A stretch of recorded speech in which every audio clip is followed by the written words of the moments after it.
नमस्कार दोस्तों, फास्ट सरकारी नौकरी के इस ऑनलाइन अपडेट सबसे तेज़ में आपका बहुत बहुत स्वागत है। दोस्तों आज के इस वीडियो में बात करेंगे एसएससी सीएचएसएल का जो एग्ज़ाम चला है दोस्तों, उसके थर्ड शिफ्ट के 8 जुलाई के पेपर एनालिसिस के बारे में। दोस्तों जैसा कि आप देख पा रहे हो कि हमारा यह टेलीग्राम चैनल है जिस पर जो है पीडीएफ अपलोड हो चुका है। आप इस पीडीएफ को बिल्कुल ही फ्री में पा सकते हैं, जाकर के टेलीग्राम चैनल ज्वाइन कर लीजिएगा। दोस्तों चलिए आज का वीडियो स्टार्ट करते हैं। दोस्तों जैसा कि देख पा रहे होंगे दोस्तों, यह हमारा पीडीएफ है जिसको मैंने ऑन कर लिया हूँ।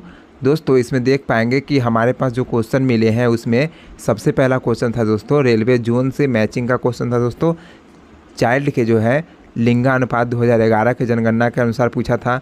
अगला उसमें था दोस्तों 10 लाख से कम जनसंख्या वाला राज्य का पूछा था नाम। उसके बाद है पहला जो है वीमेंस जिसने अर्जुन अवार्ड पाया था, उसके ईयर बताया था कि कब वो पाए थे, किस वर्ष में वो उसने प्राप्त किया था दोस्तों अर्जुन अवार्ड को।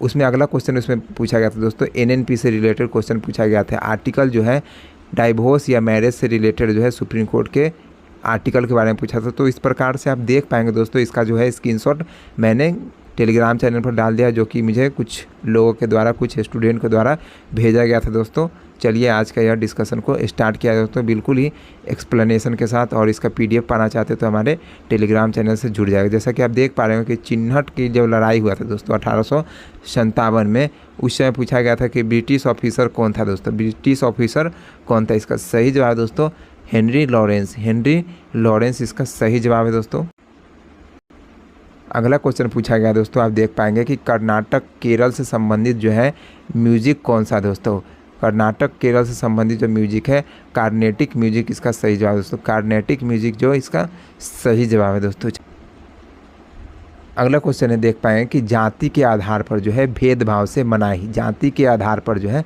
भेदभाव से मनाही, इसका जो देख पाएंगे दोस्तों राइट टू इक्वलिटी के अंदर आता है। दोस्तों राइट टू इक्वलिटी के अंदर आता है, जिसमें जो है अनुच्छेद है आर्टिकल 15। आर्टिकल 15 जो है इसके अंतर्गत आता है दोस्तों, जिसमें कहा गया है कि राज्य जो है किसी भी नागरिक से जो है भेदभाव नहीं करेगा, या फिर वो जाति हो या धर्म हो, लिंग हो इत्यादि के, जन्म स्थान हो इत्यादि के आधार पर जो है वो भेदभाव से मनाही का प्रावधान किया गया है। ये जो है राइट टू इक्वलिटी के अंदर आता है दोस्तों, जिसके अंतर्गत अनुच्छेद 15 आता है। दोस्तों ये जो है भाग 3 के अंतर्गत आता है दोस्तों, जिसमें कि मौलिक अधिकार का प्रावधान किया गया। चलिए और भी देखते हैं इसके बारे में। जैसा कि आप देख पा रहे हैं कि भाग 3 में कहा गया है दोस्तों 12 से 35 तक प्रावधान किया गया। दोस्तों अनुच्छेद 12 से 35 तक जो है भाग 3 के अंतर्गत आता है दोस्तों, जिसमें कि मौलिक अधिकार का प्रावधान किया गया। विवरण है उसमें।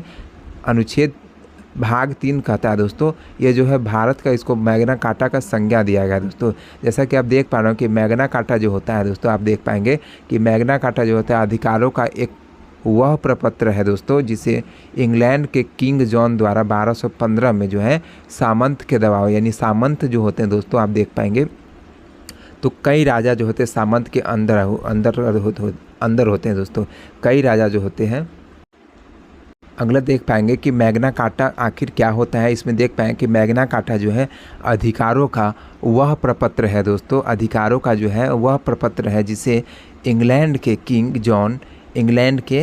किंग जॉन द्वारा 1215 में जो है सामंत के दबाव में, सामंत यानी सामंत जो होते हैं दोस्तों, बता दें कि सामंत के अंदर आते हैं कई राजा, और राजा को जो हेड होते हैं, राजा के ऊपर भी राजा होते हैं उसको सामंत कहा जाता है, और सामंत के ऊपर भी जो राजा होते हैं उसको महाराजा कहा जाता है दोस्तों। महाराजा के ऊपर भी जो राजा होते हैं दोस्तों उसको महाराजा धीराज कहा जाता है। दोस्तों आप देख पाएंगे कि सामंत के दबाव में जो है जारी किया गया था दोस्तों, सामंत के दबाव में जारी किया गया था। यह जो है नागरिकों के मौलिक अधिकार से संबंधित पहला लिखित प्रपत्र था दोस्तों।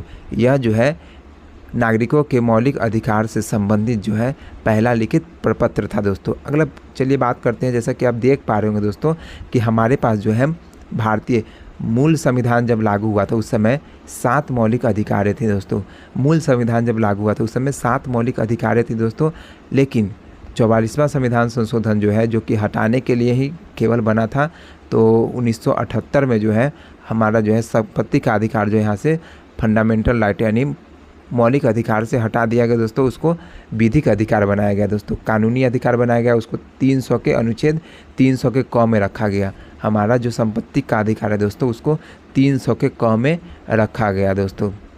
इस प्रकार जो है यहाँ से मौलिक अधिकार जो है हट गया, और अभी जो है वर्तमान में 6 मौलिक अधिकार है। जिसमें बात किया है तो देखिएगा तो समता का अधिकार है सबसे पहले, जिसको राइट टू इक्वलिटी बोला गया था, जिसमें है भेदभाव से मनाही। आप देखेंगे ऊपर। अगर इसमें बोला गया अगला कि स्वतंत्रता का अधिकार बोला गया है, स्वतंत्रता का अधिकार बोला गया है 19 से 22 के अंतर्गत आता है दोस्तों।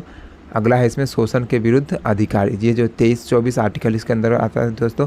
अगला है धर्म के स्वतंत्रता दोस्तों, धर्म के स्वतंत्रता का अधिकार, यानी ये जो है अनुच्छेद 25 से 28 के अंदर आता है।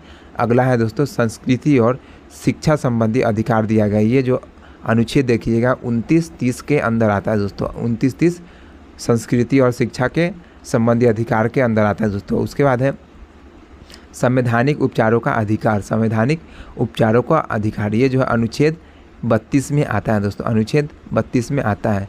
चलिए अगला क्वेश्चन देख पाएंगे कि पश्चिमी तट पहचाने। पश्चिमी तट जो होते हैं दोस्तों, कोंकण तट को तट है दोस्तों, पश्चिमी तट जो है दोस्तों, इस प्रकार आप देख पाएंगे कि ये जो है इसका सही ऑप्शन में दिया हुआ था कोंकण दिया हुआ था, तो पश्चिमी तट जो है, पूरब तट को छाड़ दीजिएगा तो पश्चिमी तट बच जाएगा दोस्तों। चलिए पश्चिमी तट को देखते हैं कि कौन कौन हमारे पास है। जैसा कि आप देख पा रहे हो कि सबसे पहला जो है गुजरात के साइड में आप देखिएगा, ये जो गुजरात वाला जो पार्ट है, एक काठियावाड़ी है, एक कच्छ है, कच्छ काठियावाड़ी। ये सामने देखिएगा ये वाला तो कोंकण तट है दोस्तों। उसके बाद ये देखिएगा ये कर्नाटक साइड वाला, तो ये कन्नड़ तट है दोस्तों। अगला है उसके बाद देखिए सबसे नीचे तो मालाबार तट है दोस्तों, मालाबार तट है दोस्तों। यहाँ पर देखिएगा दोस्तों, आप सुने होंगे कोरोमंडल एक्सप्रेस ट्रेन जो थी, हादसा हुए थे, तो इसके हिसाब से यहाँ पर कोरोमंडल यहाँ पर है दोस्तों, आप देख पाएंगे। उसके बाद है नॉर्दर्न सरकार, इसको हिंदी में बोला जाता है उत्तरी सरकार बोला जाता है दोस्तों। अगला देख पाएंगे कि उत्कल तट जो है, उत्कल तट जो है यहाँ पर बंगाल और उड़ीसा के सटे में है, उत्कल तट दोस्तों। इस प्रकार आप देख पाए कि पूर्वी और पश्चिमी के जो है कोस्ट के बारे में देख पाए, यानी तट के बारे में देख पाए आप। और यहाँ पर बताना था जिसमें आप देख पाए कि इसका आंसर था कोंकण, कोंकण जो था इसमें दिया हुआ था। और इधर जो है कुछ ऑप्शन में जो दिए हुए थे, तो इस प्रकार कोरोमंडल उत्कल ऐसे करके दिया हुआ था, तो उसको छांटना था। तो पश्चिमी तट जो है कोंकण तट सही जवाब होगा दोस्तों इसका। चलिए अगले क्वेश्चन की तरफ बढ़ते हैं। जैसा कि देख पा रहे हो कि शॉर्टकट की फॉर प्रिंट के लिए शॉर्टकट की जो होते हैं दोस्तों, कंप्यूटर का क्वेश्चन था। CTRL+P होता है, कंट्रोल प्लस इसको P कहा जाता है दोस्तों। चलिए अगले क्वेश्चन की तरफ बढ़ा जाए। जैसा कि आप देख पा रहे होंगे दोस्तों कि चोल वंश के अभिलेख के अनुसार बात किया है। चोल वंश के अभिलेख के अनुसार जो है डैश वह भूमि है जो मंदिरों को उपहार में दी जाती थी। डैश वह भूमि है जो मंदिरों को उपहार में दी जाती है। इसका सही जवाब है दोस्तों, आप जान पाएंगे तिरुनामा टुकन्नी इसका सही जवाब है दोस्तों। देख पाएंगे कि तिरुनामा टुकम्मी जो है, या फिर इसको बोला जाता है देवदान भी कहा जाता है। तिरुनामा टुकम्मी या फिर इसको देवदान भी कहा जाता है, जिसे जो है मंदिरों को उपहार में दी गई भूमि के रूप में जाना जाता है दोस्तों। ये जो है तिरुनामा टुकन्नी जो है और देवदान जो है, इसे जो है मंदिरों को जो भूमि दान दिया था उसके रूप में इसको जाना जाता है। देवदान कहिए या फिर तिरुनामा टुकन्नी कहिए दोस्तों। अगला देख पाएंगे दोस्तों आप पुली छद्म जो है जैन संस्थाओं को भेंट की गई भूमि है दोस्तों। पुली छद्म जो है जैन संस्थाओं को भेंट की गई भूमि है दोस्तों। और भी कुछ देख पाएंगे दोस्तों, इनके जो अभिलेख है इसको देख पाइएगा कि वेलन बगई जो थे दोस्तों, गैर ब्राह्मण किसान मालिकों की भूमि को वेलन बगई कहा जाता है दोस्तों। शलभोग जो है, शलभोग आप देख पाएंगे कि स्कूल के रख रखाव के लिए आवंटित भूमि को जो है शलभोग कहा गया था। ब्रह्मदेव जो है दोस्तों, ब्राह्मणों को भेंट की गई भूमि ब्राह्मणों को भेंट यानी गिफ्ट दिया गया भूमि, ब्राह्मणों को गिफ्ट दिया गया भूमि जो है ब्रह्मदेव कहा था दोस्तों। तो ये थे, देख पाएंगे कि चोल राजवंश के ये टोटल इनके अभिलेख थे दोस्तों। इसी प्रकार से कुछ क्वेश्चन आए हुए थे, आप देख पाएंगे। अगला क्वेश्चन देख पाएंगे कि गुजरात का जो है नृत्य कौन सा है दोस्तों। उसमें से 4 ऑप्शन दिए हुए थे, उसमें से एक छाटना था गुजरात का नृत्य। जैसा कि आप देख पा रहे हो कि गुजरात का सबसे पहला नृत्य बात करिएगा तो गरबा। गरबा जो है गुजरात का है दोस्तों, जिसे गुजरात है, जिसे गरबा यहाँ पर देख पाएंगे। अगला है डांडिया। डांडिया जो है, डांडिया नाच कहिए चाहे डांडिया, ये गुजरात का है दोस्तों। टिप्पणी है, टिप्पणी जो है गुजरात का है। लास्या भी गुजरात का है। अगला है रासलीला, गुजरात का है। जुरीथून जो है गुजरात का है। उसके बाद पनिहारी और भवई, ये सभी जो है गुजरात का नृत्य है दोस्तों। देखिए जैसा कि आप देख पा रहे हो कि गरबा नृत्य के बारे में बोला जाता है। गरबा जो है गुजरात का एक लोकप्रिय लोक नृत्य है दोस्तों। ये फोक डांस है एंड भारत के जो है सभी हिस्सों में प्रदर्शित किया जाता है दोस्तों। यह जो है भारत के सभी हिस्सों में प्रदर्शित किया जाता है। अगला बात किया है कि नवरात्रि के समय जो है यह नृत्य जो है पूरे 9 रात में किया जाता है दोस्तों। यह नृत्य जो है 9 दिन नवरात्र की तरह किया जाता है दोस्तों। आगे बात किया है दोस्तों कि डांडिया के बारे में। डांडिया जैसा कि आप देख पा रहे हो कि नृत्य को लोकप्रिय नृत्य में से छड़ी नृत्य के रूप में जाना है दोस्तों। इसको जो है छड़ी नृत्य के रूप में भी जाना जाता है दोस्तों। आगे बात करते हैं कि इस नृत्य में इस्तेमाल किए जाने वाली लाठी को देवी दुर्गा की तलवार माना जाता है दोस्तों। इसमें जो लाठी यूज किया जाता है डांडिया में, उसे देवी दुर्गा यानी देवी दुर्गा है, उनको तलवार, उनकी तलवार माना जाता है। ये लाठी को जो है तलवार के बराबरी माना जाता है दोस्तों। आगे बात किया कि भवई नृत्य जो होते हैं, भवई को भावनाओं का नृत्य माना है। भवई को जो है भावनाओं का नृत्य माना जाता है दोस्तों। आगे बात करें कि इस नृत्य में नर्तक अपने सिर पर जो है 7 से 9 पीतल के घड़े को जो है संतुलित करती है। यानी वो अपने सर पर जो है महिलाएं 7 से 9 पीतल के घड़े को संतुलित करती है, यानी एक के ऊपर एक रखती है। लगभग 7 से 9 पीतल के घड़े जो होते हैं अपने सिर पर बैलेंस करने का कोशिश करती है इस नृत्य में, भवई नृत्य में दोस्तों। अगला है टिप्पणी नृत्य जो होते हैं मजदूरों के बीच जो है उत्पन्न हुआ है दोस्तों। टिप्पणी नृत्य जो है कहाँ उत्पन्न हुआ है तो मजदूरों के बीच उत्पन्न हुआ है, लेकिन अब यह जो है त्यौहार और विवाह पर किया जाता है दोस्तों। लेकिन अब की बात किया जाए यानी प्रेजेंट समय की बात किया है तो ये त्यौहार में भी किया जाता है और विवाह पर भी कार्यक्रम किया जाता है दोस्तों। इसका नाम है टिप्पणी नृत्य। अगला पूछा गया दोस्तों कि रण उत्सव जो है कहाँ मनाया जाता है। रण उत्सव जो है कहाँ मनाया, इसका सही जवाब है दोस्तों गुजरात। इसका सही जवाब है रण उत्सव जो है गुजरात में मनाया जाता है। चलिए इसके बारे में जानते हैं। जैसा कि आप देख पा रहे हैं दोस्तों कि रण उत्सव जो है भारत के कच्छ गुजरात में एक उत्सव है दोस्तों। भारत के जो है कच्छ गुजरात में एक उत्सव है। इसमें देखा जाए तो रण उत्सव में जो है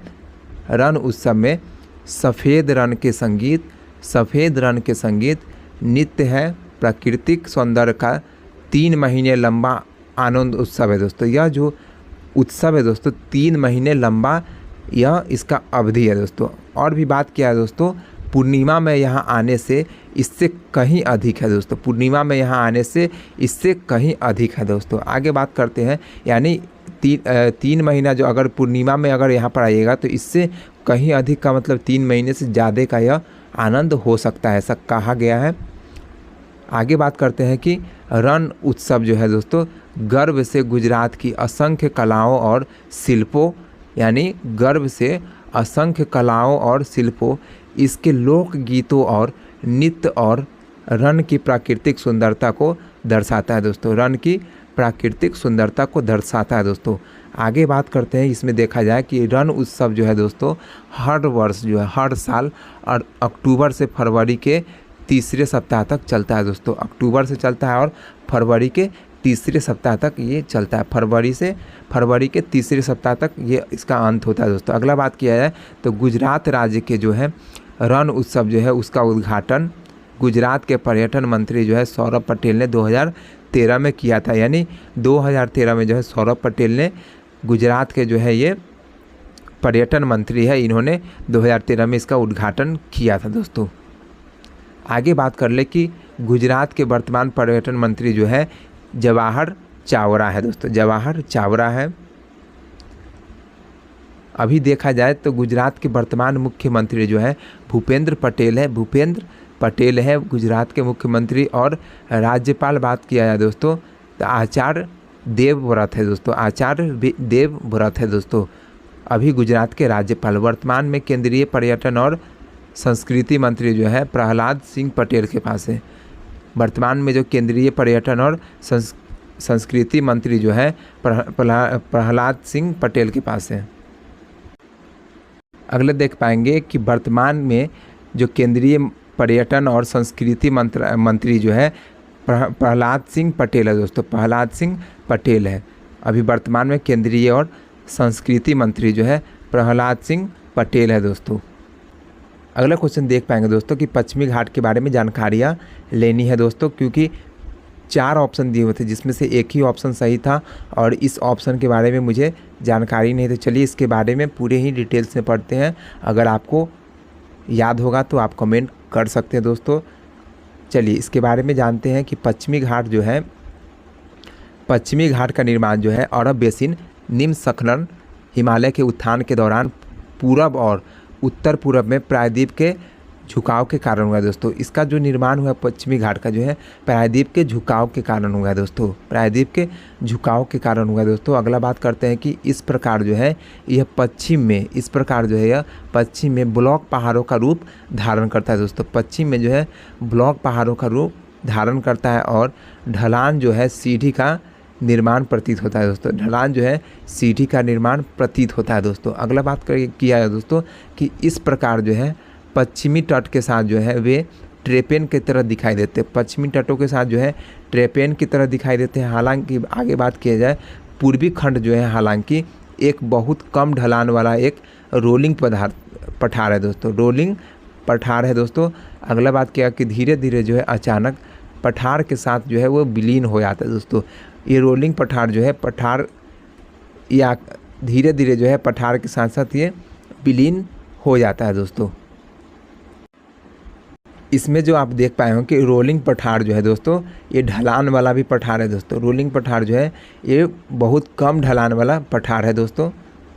चलिए अगला पॉइंट आप देख पाए हो कि इसे जो है 11 डिग्री जो है, इसे 11 डिग्री उत्तर तक सह्याद्री कहते हैं दोस्तों, इसे 11 डिग्री उत्तर तक जो है सह्याद्री कहा जाता है। इसके जो है 3 खंड है दोस्तों, इसके 3 खंड है। जैसा कि आप देख पा रहे हैं कि तीसरी उत्तरी पश्चिमी घाट जो है, उत्तरी पश्चिमी घाट है, मध्य सह्याद्री है दोस्तों जिसको मध्य पश्चिमी घाट भी कहा जाता है।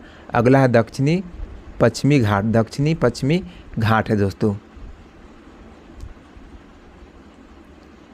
कि वे देर से गर्मियों के दौरान जो है दक्षिण पश्चिम से आने वाले बारिश से भरे मानसून हवाओं को रोक कर जो है भारतीय मानसून के मौसम को पैटर्न को प्रभावित करता है दोस्तों, भारतीय मानसून के मौसम के पैटर्न को प्रभावित करता है दोस्तों।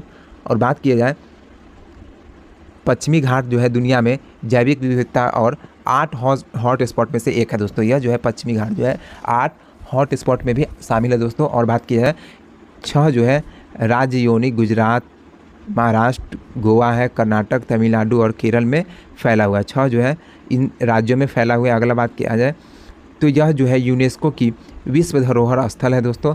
यह दुनिया में जैविक विविधता के 8 सबसे गर्म स्थानों में से एक है। यूनेस्को के अनुसार जो है बात किया जाए तो पश्चिमी घाट जो है हिमालय से भी पुराना है दोस्तों, पश्चिमी घाट जो है हिमालय से भी पुराना है दोस्तों। अगला क्वेश्चन देख पाएंगे दोस्तों कि चौथा संविधान संशोधन क्या है दोस्तों, चौथा संविधान संशोधन क्या है। जैसा कि देख पाएंगे चौथा संविधान संशोधन जो है अधिनियम 1955 में आया था दोस्तों, 1955 में आया था। आप देख पाएंगे इसमें क्या क्या संशोधन हुआ था। जैसा कि देख पाएंगे कि निजी संपत्ति जो है, निजी संपत्ति के अनिवार्य अधिग्रहण के स्थान पर दिए जाने वाले भत्ते क्षतिपूर्ति की मात्रा को न्यायालय की जांच के दायरे से बाहर रखा गया दोस्तों। इसमें कहा गया दोस्तों कि जो भी आपका निजी संपत्ति होंगे दोस्तों, अगर सरकार उसके अधिग्रहण करती है दोस्तों तो उसके जो भत्ते दिए जाएंगे, उसके बदले में मुआवजे जो दिए जाएंगे उसको जो है न्यायालय के दायरे से बाहर रखा गया दोस्तों। अगला बोला गया इसमें कि राज्य को किसी भी व्यापार का राष्ट्रीयकरण करने का अधिकार दिया गया। राज्य जो है किसी प्रकार का जो है व्यापार अगर करना चाहते हैं उसके तहत वो राष्ट्रीयकरण कर सकते हैं दोस्तों। अगला बोला गया 9वीं अनुसूची में जब कुछ और कानून जोड़े गए, यानी 4वां संविधान संशोधन 1955 के 9वीं अनुसूची में जब कुछ और भी प्रावधान और कानून जोड़े गए दोस्तों। अगला बात किया है कि इसमें जो है संविधान संशोधन 4वां हुआ था 1955 में, उसके तहत जो है अनुच्छेद 31(1) में जो है कानूनों का संरक्षण के दायरे को विस्तृत किया गया था दोस्तों। अगला बात क्या है, इसमें 7वां संविधान संशोधन जो है अधिनियम 1956 में आया था दोस्तों। कारण क्या था, इस समय जो राज्य पुनर्आयोग का रिपोर्ट आया था दोस्तों। इस समय जो है राज्य पुनर्आयोग का रिपोर्ट आया था और तथा राज्य को जो है पुनर्गठन अधिनियम 1956 को लागू करने के लिए किया गया था दोस्तों। इसको जो है राज्य पुनर्आयोग जो है अधिनियम 1956 को लागू करने के लिए इस 7वां संविधान संशोधन को किया गया था दोस्तों। इसकी बात करें दोस्तों, संशोधित क्या क्या संशोधन किया गया था, इसमें देख पाएंगे कि द्वितीय और 7वीं अनुसूची में संशोधित किया गया था दोस्तों। दूसरी और 7वीं अनुसूची में संशोधित किया गया था। उसमें देख पाएंगे कि पहले जो है हमारी जो देश थे वो 4 ABCD ग्रुप में बटे हुए थे। राज्य जो थे ABCD में बटे हुए थे। इसके स्थान पर जो है 14 राज्य और 6 केंद्र शासित प्रदेश को स्वीकृत किया गया दोस्तों। 14 राज्य और 6 केंद्र शासित प्रदेश को स्वीकृत किया गया था। उसके बाद बोला गया था कि उच्च न्यायालय के न्याय क्षेत्र का विस्तार, यानी उच्च न्यायालय यानी हाई कोर्ट का जो है उसके न्याय क्षेत्र का जो है विस्तार किया गया, संघ शासित प्रदेश तक किया गया दोस्तों। पहले जो है संघ शासित प्रदेश तक नहीं था, तो उसको उच्च न्यायालय का जो दायरा है उसको संघ शासित प्रदेश तक किया गया दोस्तों। अगला बात क्या है कि 2 या 2 से अधिक राज्यों के लिए एक कॉमन हाई कोर्ट हो सकता है दोस्तों। 2 या 2 से अधिक यानी 2 से अधिक राज्यों के लिए एक ही हाई कोर्ट हो सकता है, इसमें कहा गया। अगला जो इसमें देख पाएंगे कि उच्च न्यायालय के अतिरिक्त एवं उच्च न्यायालय के अगला क्वेश्चन देख पाएंगे दोस्तों कि चौथा संविधान संशोधन क्या है दोस्तों। चौथा संविधान संशोधन क्या है, जैसा कि देख पाएंगे चौथा संविधान संशोधन जो है अधिनियम 1955 में आया था दोस्तों। 1955 में आया था। आप देख पाएंगे इसमें क्या क्या संशोधन हुआ था, जैसा कि देख पाएंगे कि निजी संपत्ति जो है, निजी संपत्ति के अनिवार्य अधिग्रहण के स्थान पर दिए जाने वाले भत्ते क्षतिपूर्ति की मात्रा को न्यायालय की जांच के दायरे से बाहर रखा गया दोस्तों।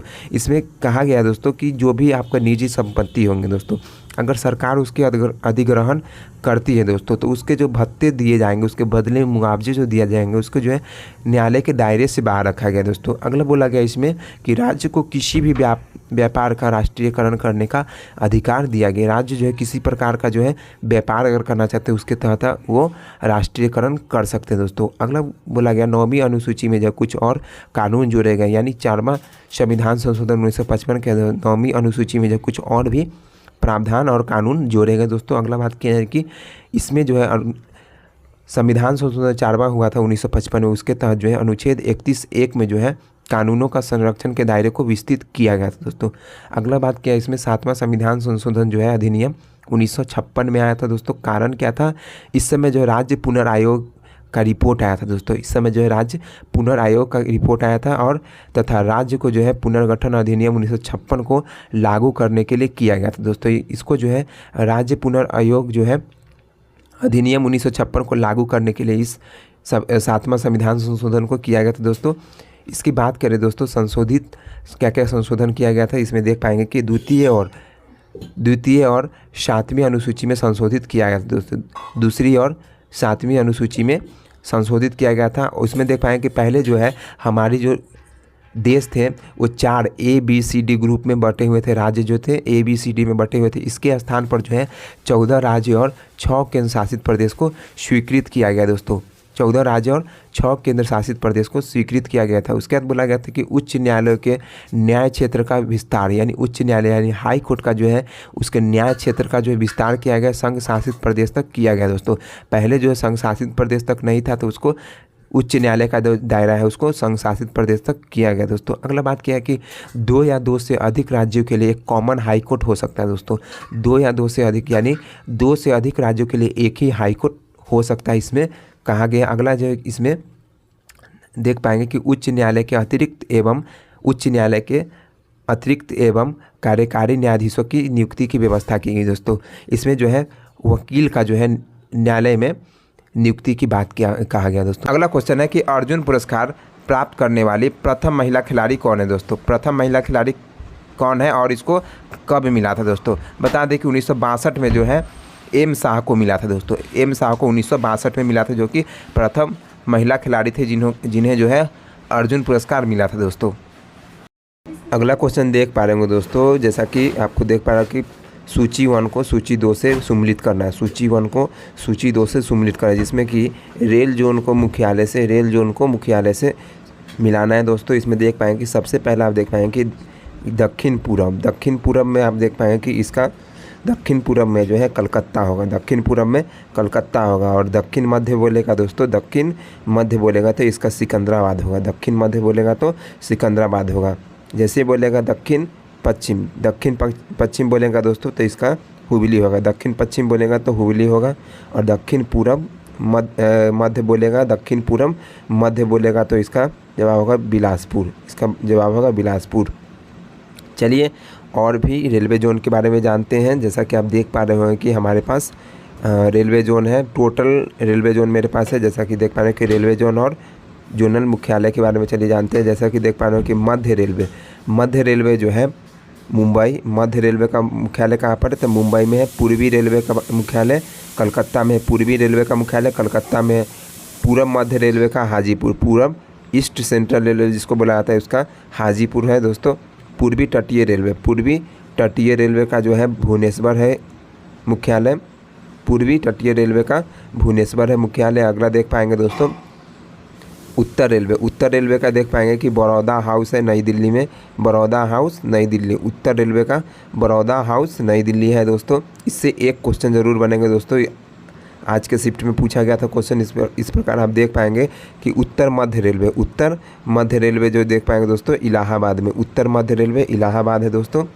अगला है उत्तर पूरब रेलवे गोरखपुर में है दोस्तों, इसका हेडक्वार्टर उत्तर पूरब रेलवे गोरखपुर में है दोस्तों। अगला है उत्तर सीमांत रेलवे, इसका मुख्यालय है दोस्तों मालीगांव गुवाहाटी में है, मालीगांव गुवाहाटी में है दोस्तों। अगला देख पाएंगे दोस्तों कि उत्तर पश्चिम रेलवे जयपुर में है, उत्तर पश्चिम रेलवे का हेडक्वार्टर जयपुर में है। दक्षिण रेलवे का जो है हेडक्वार्टर वो चेन्नई में, दक्षिण रेलवे का हेडक्वार्टर कहाँ है तो चेन्नई में। दक्षिण मध्य रेलवे का जो है सिकंदराबाद में, दक्षिण मध्य रेलवे का जो है हेडक्वार्टर वो सिकंदराबाद में है। अगला देख पाएंगे कि दक्षिण पूर्व रेलवे का जो है गार्डन रीच कलकत्ता है दोस्तों, दक्षिण पूर्व रेलवे का जो है गार्डन रीच कलकत्ता है दोस्तों। अगला देखिए दोस्तों दक्षिण पूर्व रेलवे का आप देख पाएंगे कि बिलासपुर, इसका है बिलासपुर। अगला देख पाएंगे कि दक्षिण पश्चिम रेलवे का जो है हुबली, दक्षिण पश्चिम रेलवे का हुबली है, हेडक्वार्टर हुबली है। पश्चिम रेलवे का जो देख पाएंगे कि मुंबई CST जो देख पाएंगे पश्चिम रेलवे का मुंबई CST। अगला देख पाएंगे कि पश्चिम मध्य रेलवे का जबलपुर होगा दोस्तों। अगला है इसमें देख पाएंगे कि अंतिम है दक्षिण तट रेलवे का विशाखापट्टनम, दक्षिण तट रेलवे बोलेगा तो विशाखापट्टनम दोस्तों। तो इस प्रकार टोटल रेलवे जोन हम लोग कर लिए दोस्तों। अगला चलिए जानते हैं कि भारतीय रेल जो है लॉर्ड डलहौजी को भारतीय रेल का जनक कहा जाता है। भारतीय रेल का जनक किसको कहा जाता था? लॉर्ड डलहौजी को बोला जाता है दोस्तों। अगला देख पाए कि भारत के पहले रेल मंत्री जो है जॉन मथाई है दोस्तों।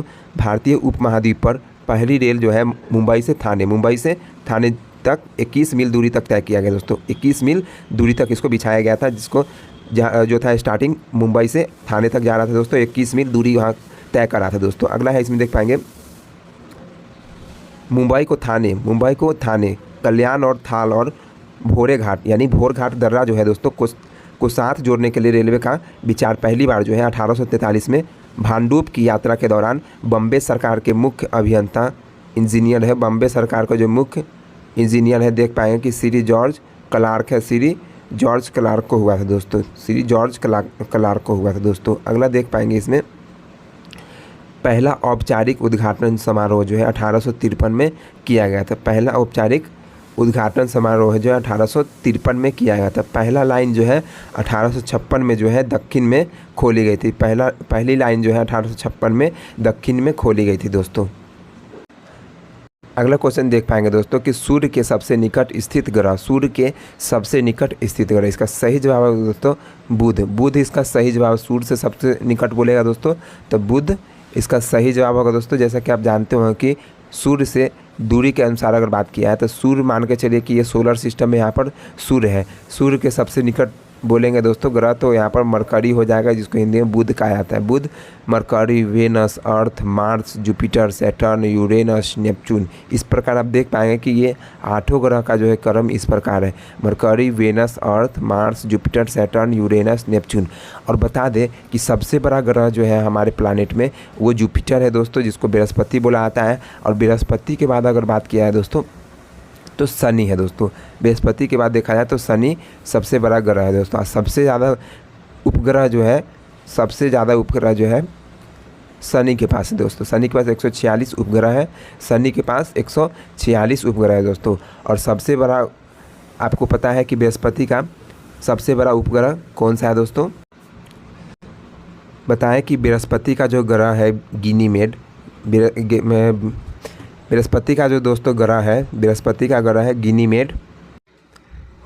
बृहस्पति का जो ग्रह है दोस्तों गनीमेड, बृहस्पति का जो ग्रह है गनीमेड दोस्तों, गनीमेड, वो पृथ्वी से जो है 2.2 गुना बड़ा है दोस्तों। पृथ्वी से 2.2 गुना बड़ा है और बुध से जो है 8% बड़ा है दोस्तों।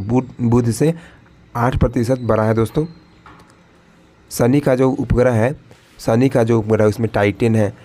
फिर यूरेनस का जो उपग्रह है, टाइटेनिया है दोस्तों। यूरेनस का उपग्रह जो है टाइटेनिया है।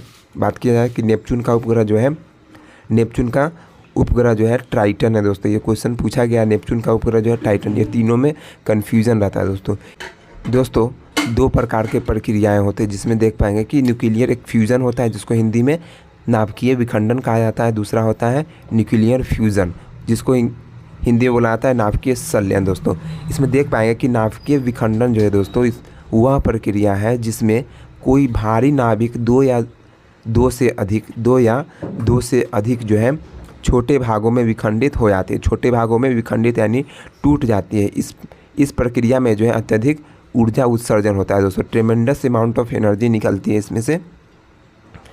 आगे बात करते हैं कि नाभिकीय संलयन जो है वह प्रक्रिया है जिसमें 2 हल्के परमाणु जो है नाभिक मिलकर दोस्तों एक भारी नाभिक बनाते हैं दोस्तों। नाभिक जो है मिलकर एक भारी नाभिक बनाएगा तथा भारी मात्रा में इसमें ऊर्जा मुक्त होता है दोस्तों। भारी मात्रा में ऊर्जा मुक्त होता है। देख पाएंगे कि बुध जो है पूरे सोलर सिस्टम यानी सौर मंडल में सबसे छोटा है दोस्तों। बुध जो है सोलर सिस्टम में सबसे छोटा है दोस्तों। और ये जो है सूर्य से निकटतम ग्रह है दोस्तों। सूर्य से निकटतम ग्रह और इसका जो है कोई चंद्रमा नहीं है दोस्तों। इसका जो है बुध के जो है कोई चंद्रमा नहीं है दोस्तों।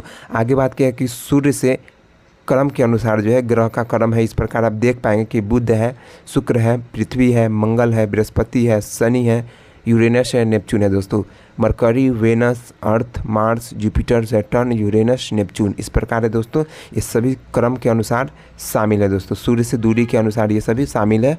और भी बात किया है दोस्तों, इन ग्रहों के जो होते हैं उपग्रह होते हैं, कई धूमकेतुएं होती हैं दोस्तों, उसके क्षुद्र ग्रह होते हैं, उल्कापिंड भी होते हैं दोस्तों। आगे बात करते हैं दोस्तों कि सूर्य जो है सौर मंडल के सभी पदार्थों का जो है 99.85% हिस्सा है दोस्तों। सूर्य जो है सौर मंडल के सभी पदार्थों का जो है 99.85% हिस्सा है दोस्तों। यह जो है हाइड्रोजन और हीलियम से बना है दोस्तों। यह जो है हाइड्रोजन और हीलियम से बना है। सूर्य के मेल में जो है नाभिकीय संलयन उसकी सारी ऊर्जा का स्रोत है दोस्तों। नाभिकीय संलयन इसका पूरी ऊर्जा का स्रोत है दोस्तों। चलिए कुछ और भी फैक्ट देखते हैं। जैसा कि आप देख पा रहे होंगे दोस्तों कि सबसे बड़ा ग्रह जो है बृहस्पति है। सबसे बड़ा ग्रह जो है बृहस्पति है। सबसे बड़ा उपग्रह जो है गनीमेड है दोस्तों। सबसे बड़ा उपग्रह बोलिए या फिर इसको उपग्रह को चंद्रमा भी बोला है। पृथ्वी सौरमंडल का सबसे बड़ा अगर चंद्रमा बुलाया था गनीमेड है दोस्तों। अगला बात किया है दोस्तों कि हरा ग्रह किसे कहते हैं। हरा ग्रह जो है यूरेनस को कहते हैं दोस्तों। वहाँ पर जो मीथेन गैस प्रेजेंट होते हैं जिसके कारण इसे हरा ग्रह भी कहा जाता है दोस्तों। अगला बात किया है कि सौर मंडल का निकटतम तारा अगर बात किया तो प्रॉक्सिमा सेंचुरी है दोस्तों। सबसे ठंडा ग्रह बोला जाए दोस्तों तो यूरेनस है। इसका टेम्परेचर जो है माइनस में जाते हैं। अगला देख पाएंगे दोस्तों कि सूर्य से सबसे दूर ग्रह बात किया तो नेपच्यून है। सूर्य से सबसे दूर ग्रह जो है नेपच्यून है। सबसे अधिक उपग्रह वाला ग्रह जो है शनि है दोस्तों। सबसे अधिक उपग्रह वाला ग्रह जो है शनि है। इसके शनि के पास जो है 146 उपग्रह है दोस्तों। आगे बात किया कि सौर मंडल में सबसे तेज़ी से चक्कर लगाने वाला जो है बुध है दोस्तों। सौर मंडल में जो है सबसे तेज़ी से चक्कर लगाने वाला बुध है दोस्तों। सबसे गर्म ग्रह अगर बात किया है तो शुक्र है, क्योंकि यहाँ पर एटमॉस्फेयर यानी सौरमंडल तो है ये है, लेकिन यहाँ पर एटमॉस्फेयर वायुमंडल नहीं है दोस्तों, वायुमंडल नहीं है दोस्तों। शुक्र ग्रह के पास वायुमंडल नहीं है दोस्तों। आगे बात किया है कि पृथ्वी के निकटतम ग्रह जो है शुक्र है दोस्तों। पृथ्वी के निकटतम ग्रह जो है शुक्र है। शुक्र को जो है पृथ्वी का जुड़वा बहन भी कहा जाता है, क्योंकि ये द्रव और आकार में पृथ्वी जैसा दिखता है दोस्तों। अगला इसके बारे में जानते हैं, सुबह और भोर का तारा भी शुक्र को कहा जाता है दोस्तों। सुबह और भोर का तारा भी शुक्र को कहा जाता है। सबसे चमकीला होता है शुक्र ही होता है दोस्तों। आगे बात किया है दोस्तों, सूर्य के जो निकटतम ग्रह होते हैं वो बुध होते हैं दोस्तों। लाल ग्रह बात किया है दोस्तों तो मंगल को कहा जाता है। लाल ग्रह जो होते हैं मंगल होते हैं। सबसे छोटा ग्रह बात किया है तो बुध है दोस्तों। टाइटन जो है टाइटन के पास जो है पृथ्वी जैसा इन्वायरमेंट है दोस्तों। टाइटन के पास टाइटन जो है शनि का उपग्रह है दोस्तों। टाइटन शनि का उपग्रह है और यहाँ जो है पृथ्वी जैसा इन्वायरमेंट है, पृथ्वी जैसा पर्यावरण है दोस्तों। अगला क्वेश्चन देख पाएंगे कि 2011 के जनगणना के अनुसार बात करें, भारत का बाल लिंगानुपात यानी 0 से 6 वर्ष के बच्चों की लिंगानुपात बताना था दोस्तों। इसका सही जवाब होगा 919। इसका सही जवाब 919 इसका सही जवाब। जैसे कि आप जानते हैं कि 2001 के जनगणना को देखा जाए दोस्तों तो भारत का जो है बाल लिंगानुपात 927 था, लेकिन 2011 में देखा गया दोस्तों कि यह घट गया और 919 रह गया दोस्तों। 919 रह गया था दोस्तों। अगला बात किया है कि बाल लिंगानुपात के अंदर जो है दोस्तों 6 से 14 वर्ष के बच्चे आते हैं दोस्तों। और अनुपात जो होते हैं इसमें प्रति 1000 पर कैलकुलेट किया जाता है। 1000 पुरुष पर कितने महिलाएं, इसको कैलकुलेट किया जाता है लिंगानुपात। अगला देख पाएँ कि सबसे अधिक 2011 के जनगणना के अनुसार अगर बात किया है तो सबसे अधिक जो है बाल लिंगानुपात अरुणाचल प्रदेश का है, जो कि सबसे अधिक माना गया है दोस्तों। इसमें जो है 972 है दोस्तों। 972 पर 1000 पर है। और हरियाणा का सबसे कम है बाल लिंगानुपात यानी प्रति 1000 पर बात किया है तो 834 है दोस्तों। प्रति 1000 पुरुष पर 834 महिलाएं हैं दोस्तों। अगला देख पाएंगे दोस्तों कि भारत के केंद्र शासित प्रदेश के बीच अगर बात किया है तो अंडमान निकोबार जो है द्वीप समूह में सबसे अधिक बाल लिंगानुपात है दोस्तों। यानी प्रत्येक 1000 पर बात किया है तो 968 मतलब बाल लिंगानुपात है दोस्तों। 968 महिलाएं हो जाएंगे दोस्तों। 1000 पुरुष पर 968 महिलाएं हो जाएंगे दोस्तों। चलिए अगले क्वेश्चन की तरफ बढ़ते हैं। आप देख पाएंगे कि 2011 की जनगणना के अनुसार अगर पूछा गया था दोस्तों 10 लाख से कम आबादी वाला राज्य पूछेगा तो सिक्किम होगा दोस्तों। 10 लाख से सिक्किम में लगभग 6 लाख के अप्रॉक्स में यहाँ पर आबादी है दोस्तों। चलिए इसके बारे में जानते हैं कि सिक्किम जो है भारत का सबसे कम जनसंख्या वाला राज्य है दोस्तों। सिक्किम जो है भारत का सबसे कम जनसंख्या वाला राज्य है। आगे बात किया है कि 2011 की जनगणना के अनुसार जो है सिक्किम की आबादी 6.7 लाख है दोस्तों। 6.7 लाख है दोस्तों। 6.5 लाख के अप्रॉक्स यहाँ का जनसंख्या था दोस्तों।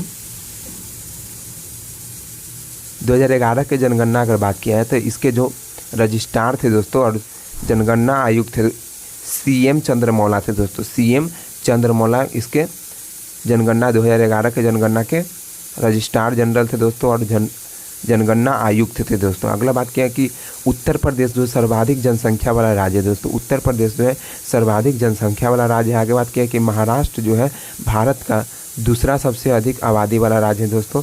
सबसे पहला तो यूपी हो गया, उसके बाद महाराष्ट्र जो है सबसे अधिक आबादी वाला राज्य बन गया। देश में जो है लिंगानुपात बात किया है तो 1000 पुरुष पर जो है 943 महिलाएं हैं दोस्तों। 943 महिलाएं। सबसे कम बात किया है तो हरियाणा का है दोस्तों। सबसे कम जो है हरियाणा का, जहाँ पर बात किया 877 महिलाएं हैं 1000 पुरुष पर दोस्तों। हरियाणा इस सबसे कम लिंगानुपात वाला राज्य है दोस्तों। अगला बात के सबसे अधिक जनसंख्या घनत्व अगर बात किया है तो बिहार का दोस्तों। सबसे अधिक जो है जनसंख्या घनत्व अगर बात किया है तो बिहार का है दोस्तों। अगला बात किया है कि 2011 की जनगणना के अनुसार जो है भारत में कुल साक्षरता दर अगर बात किया है तो 74% है दोस्तों। भारत में जो है 2011 के जनगणना के अनुसार जो कुल साक्षरता दर जो है 74% है दोस्तों। बिहार में अगर बात किया है कि बिहार की साक्षरता दर कितनी थी तो देश में सबसे कम 63.82% था। इसके बाद आता है राजस्थान का, अरुणाचल प्रदेश, ऐसे कुछ नंबर आता है दोस्तों। देखिए शहरी क्षेत्रों में रहने वाली 62.17% आबादी के साथ जो है गोवा सबसे अधिक शहरीकृत राज्य बन गया दोस्तों। अगर अर्बनाइज, ये भी क्वेश्चन पूछा हुआ था दोस्तों, अर्बनाइज स्टेट सबसे ज़्यादा अर्बनाइज स्टेट अगर पूछेगा तो इसका गोवा सही जवाब होगा दोस्तों, गोवा सही जवाब होगा। देख पाएंगे अगला क्वेश्चन, देख पाएंगे कि एक हार जो है किस भारतीय शास्त्रीय नृत्य शैली के एकल कलाकार है दोस्तों। एक हार जो है किस भारतीय शास्त्रीय नृत्य शैली के जो है एकल कलाकार है। इसका सही जवाब है दोस्तों भरतनाट्यम। इसका सही जवाब है दोस्तों भरतनाट्यम, इसका सही जवाब है। जैसा कि हम लोग जानते हैं कि भरतनाट्यम जो है दोस्तों नंदिकेश्वर के द्वारा जो अभिनय दर्पण लिखा गया था, ग्रंथ जो है नंदिकेश्वर के द्वारा अभिनय दर्पण ग्रंथ लिखा गया था, और भरत मुनि के द्वारा नाट्यशास्त्री, दोनों के नाट्यशास्त्र, भरत मुनि के द्वारा लिखा गया नाट्यशास्त्र, दोनों के कंबाइन रूप है दोस्तों भरतनाट्यम। भरतनाट्यम वहीं से बना है दोस्तों, और यह जो है क्लासिकल डांस है जो कि 8 क्लासिकल डांस की सूची में शामिल है दोस्तों, और यह जो है तमिलनाडु का शास्त्रीय नृत्य है दोस्तों। और भी चलिए शास्त्रीय नृत्य के बारे में बात की जाए। जैसा कि देख पा रहे हो कि कलाकार है इसमें शामिल कलाकार ई कृष्णा अय्यर है, ई कृष्णा अय्यर। अगला इसमें है रुक्मिणी देवी अरुणडेल, रुक्मिणी देवी अरुणडेल। कथक जो है दोस्तों, कथक जो क्लासिकल डांस है उत्तर प्रदेश का, कथक जो है उत्तर प्रदेश का दोस्तों। अगला देख पाएंगे कुचिपुड़ी जो है आंध्र प्रदेश का, कुचिपुड़ी आंध्र प्रदेश का है दोस्तों। और मोहिनी अट्टनम जो है वो केरल का है, मोहिनी अट्टनम जो है वो केरल का है। शास्त्रीय नृत्य है दोस्तों ये सभी। बुद्ध के परिषद के बारे में जानते हैं दोस्तों, बुद्ध के काउंसिल के बारे में जानते हैं। जैसा कि आप देख पा रहे हो कि प्रथम बुद्ध, यहाँ पर देखिए बौद्ध परिषद जो है, यहाँ पर देखिए प्रथम द्वितीय तृतीय और चतुर्थ 4 बौद्ध परिषद लगे थे दोस्तों। समय है, स्थान है, शासक है और इसके अध्यक्ष है दोस्तों। आप देख पाए कि 483 ईसा पूर्व में जो है स्थान जो है राजगिरी में लगा था दोस्तों, और इसके जो शासक थे दोस्तों अजात शत्रु थे दोस्तों, और अध्यक्ष बात किया तो महाकश्यप थे दोस्तों, महाकश्यप इसके अध्यक्ष थे दोस्तों। अभी जो है राजगिरी को जो है दोस्तों राजगीर भी कहा गया है दोस्तों, अभी नया नाम इसका राजगिरी का नाम है, राजगीर नाम है। दूसरा बात किया है दोस्तों 383 ईस्वी में जो है समय काल था इसका 383, और स्थान जो थी वैशाली थी, और इसके जो शासक हुए काला शोक हुए दोस्तों। शासक कौन हुए? काला शोक हुए। अध्यक्ष जो है सब्बा कामी इसके अध्यक्ष थे, सब्बा कामी इसके अध्यक्ष थे दोस्तों। तीसरा अगर बात किया जाए तो यह इसके जो समय काल थे 250 ईसा पूर्व है, पाटलिपुत्र में हुए हैं दोस्तों। स्थान पाटलिपुत्र, और नाम है राजा का नाम, शासक का नाम है अशोक, और मोगली पुत्तिस थे, मुगली पुत्तिस इसके अध्यक्ष थे दोस्तों। अगला बात किया चौथा पहली सदी में हुआ था, पहली सदी में हुआ था दोस्तों, कुंडलवन कश्मीर में हुआ था दोस्तों। इसके जो शासक थे दोस्तों वो कनिष्क थे दोस्तों, और इसके अध्यक्ष थे वसुमित्र, वसुमित्र इसके अध्यक्ष थे दोस्तों। अगला क्वेश्चन बोला गया है दोस्तों मेल मर्जिंग स्टेप के बारे में बोला गया था। देख पाएंगे सबसे पहला स्टेप में है click the mailing tab, click the mailing tab. अगला बोला गया है कि click the start mail merge button, click the start mail merge button. अगला बोला गया था इसमें स्टेप बाय स्टेप जो है mail merge wizard, the mail merge pane appear on the right, ready to walk you through the mail merge. अगला step बोला गया है इसमें select a type of document to create, select a type of document to create. अगला बोला गया कि click next starting document, click next starting document. दोस्तों यहाँ तक हमारे डिस्कशन थे दोस्तों। आप देख पाएंगे कि हमारे पास जो क्वेश्चन मिले थे वो क्वेश्चन के सारे एनालिसिस हो चुके हैं दोस्तों।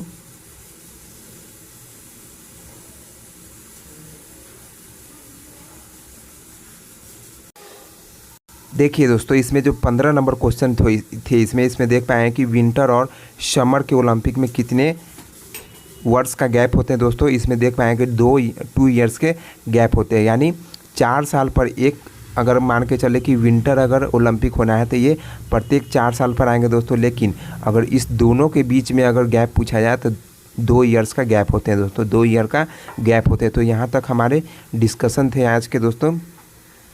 अगर यह वीडियो अच्छा लगा दोस्तों तो लाइक करिएगा, शेयर करिएगा। तो मिलते हैं अगले वीडियो में। जय हिंद दोस्तों।